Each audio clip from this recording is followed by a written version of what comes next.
Hello, my dear viewers. How are you? Not of full faith, you are fine by the grace of Almighty Allah.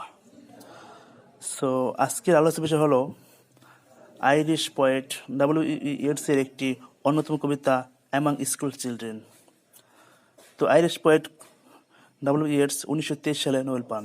তিনি অনেকগুলো কবিতা লিখেছেন, যেমন the second coming, the lake isle of Innisfree, a prayer for my daughter, Easter 1916 ইত্যাদি। আর তার মধ্যে among school children হলো আরেকটি অন্যতম কবিতা। তো একদিন ওয়াটারফোর্ডের একটি স্কুলে ভ্রমণ করতে গিয়েছিল কবি একজন সিনেট হিসেবে। সে সেখান থেকে আসার পর এই কবিতাটি লেখেন। আর এই কবিতাটি তিনি তার অভিজ্ঞতা, তার সৌন্দর্য, যৌবন এবং জীবনের পরিবর্তনের কথাগুলো তুলে ধরেছেন। আর এই কবিতার কবি তার জীবনের সবচেয়ে প্রিয়, জানেমান, ভালোবাসার মানুষ মঠগণকে স্মরণ করেছেন। অর্থাৎ কবি ছোট ছোট সুন্দর এবং কৈশোর বা কিশোর এসব ছেলে মেয়েদের দেখে তিনি তার চাইল্ডহুডে ফিরে যান।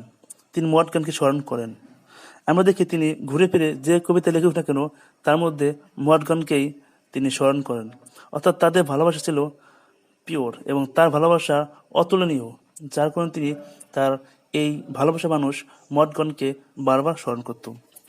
তো কবি স্কুল ভ্রমণ করেন, সেখানে স্কুলে ছোটো ছোটো ছেলেমেয়েরা কাপড় কাটার কাজ করতেছে, কেউ গান শিখছে, কেউ ম্যাথ পড়ছে, কেউ ইতিহাস পড়ছে। তো কবি যখন গেলেন দেখলেন যে ক্লাসের শিক্ষককে অনেকগুলো প্রশ্ন করা হচ্ছে, তিনি সেগুলোর উত্তরও দিচ্ছেন। তিনি যখন হেঁটে যান তখন ছোটো ছোটো ছেলেমেয়েরা যেন তাকে হাসে। পরবর্তীতে আমরা দেখি কবি নিজেকে হারিয়ে ফেলে তিনি তার অতীত শৈশবে চলে যান, যখন সে মঠগণকে ভালোবাসত।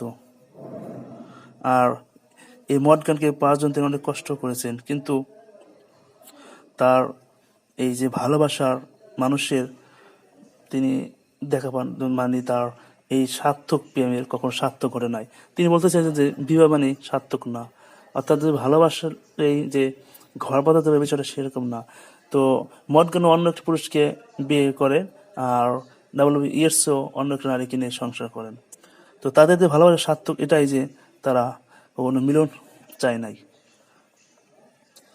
আর এই কবিতার শৈশব, কৈশোর সবকিছু তুলে ধরেছেন এই ছোট ছোট ছেলে মেয়েদেরকে দেখে। বিশেষ করে মঠগণের প্রতি তার ভালোবাসা, তার স্মৃতি, তার যে আবেগ, তার ইমোশন, সব কিছুই এই কবিতায় এক্সপ্রেস করেছেন। তো বন্ধুরা, এই ছিল কবিতার মূল থিম। তো এরকম আরও ভিডিও পেতে চ্যানেলটিকে সাবস্ক্রাইব করে পাশে থাকা বেল আইকনে ক্লিক করে রাখবেন। সবাই ভালো থাকবেন, সুস্থ থাকবেন। আল্লাহ হাফিজ।